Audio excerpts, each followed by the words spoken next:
uma palavra sobre o humanismo e a Bíblia, porque isso aqui é interessante a gente entender a contribuição de homens que não foram até lá. Por quê? Eu vou mencionar aqui dois personagens em especial que foram reformadores, por assim dizer, ou pelo menos renovadores, que não acompanharam o movimento protestante. Não chegaram a quebrar com a tradição romana.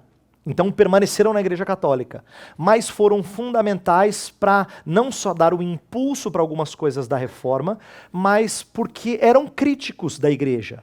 Nunca chegaram a ter a coragem de abandonar a Igreja, mas eram críticos de coisas que estavam erradas na Igreja. E nesse sentido, o humanismo tem algumas contribuições interessantes. A primeira, que é mais conhecida, é de que eles voltariam às fontes. Essa frase que ficou famosa, ad fontes, né, que é o latim para de volta às fontes, de volta aos originais, é porque despertou-se um interesse muito grande por não ter Aristóteles via aristotelismo da Idade Média. É um exemplo, porque isso aconteceu em várias áreas do saber. A filosofia é um exemplo disso. Então, o que começou a acontecer a partir do final da Idade Média, e aí, principalmente com o movimento humanista, aí logo antes da Reforma eclodir? As pessoas queriam ler Aristóteles no original. Não via algum professor que supostamente era aristotélico, né? Ou Platão, ou qualquer outra coisa da literatura. Então, essa ideia de voltar às fontes fez com que gerasse um zelo muito grande pelos originais. Então, no que diz respeito à teologia, despertou um interesse por voltar para o grego. Hebraico, por exemplo, era pouquíssimo conhecido. Poucas pessoas estudavam assim mais seriamente, academicamente. Mas nessa época surge um número maior de pessoas interessadas em estudar o texto no original. Entender não só o grego, mas também o hebraico. E aí surgem as pessoas que vão conhecer melhor as escrituras de maneira imediata e não mediada. O que eu quero dizer com isso? Se você não teve oportunidade, vou te falar uma coisa interessante que uma hora, se você puder ter oportunidade, seria curioso para o seu entendimento, ver. Se você já viu uma Bíblia da Idade Média, por exemplo, de Gutenberg, impressa, alguma imagem, e principalmente as Bíblias chamadas, as Bíblias anotadas, tem uma famosa chamada Glossa Ordinária. O que você vê na página?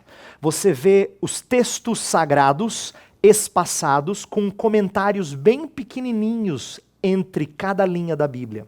Ao invés de Bíblia anotada hoje, que você tem na nota de rodapé, vamos dizer assim, você tinha os comentários breves no meio do texto sagrado. Então, como é que as pessoas estudavam a Bíblia? Vamos falar dos acadêmicos, tá? Daqueles que estavam... Eles liam os comentários que colocavam entre os textos sagrados. Então, era muito comum você entender a Bíblia via comentários. E não dizer, deixa eu ver se eu estou entendendo o texto pelo texto. O comentário já ditava o que era.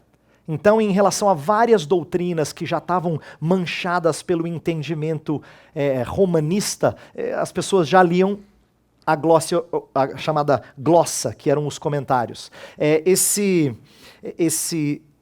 problema não é um problema só da Idade Média. A gente faz isso às vezes com Bíblia anotada, né? Hoje em dia. Tem gente que nem gasta fosfato para entender o texto, ele já vai direto na notinha que tem lá embaixo.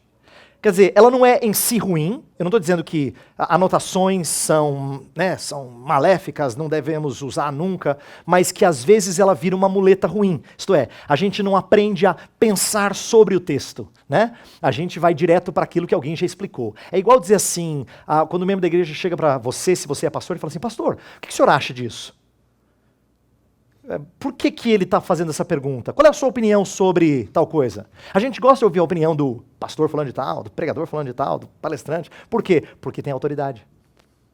A gente faz isso hoje. A versão é diferente, mas a gente faz isso hoje. A gente gosta das glossas, né, da glossa, dos comentários, da autoridade, do peso do fulano de tal ter dito que aquele texto significa isso. Você fala, o fulano de tal disse. Não é qualquer um. Tem tantos livros já. Então, na época do humanismo, houve um interesse muito grande por voltar ao texto pelo interesse que tinham pelo texto. E isso aconteceu com o estudo dos originais grego e hebraico das Escrituras.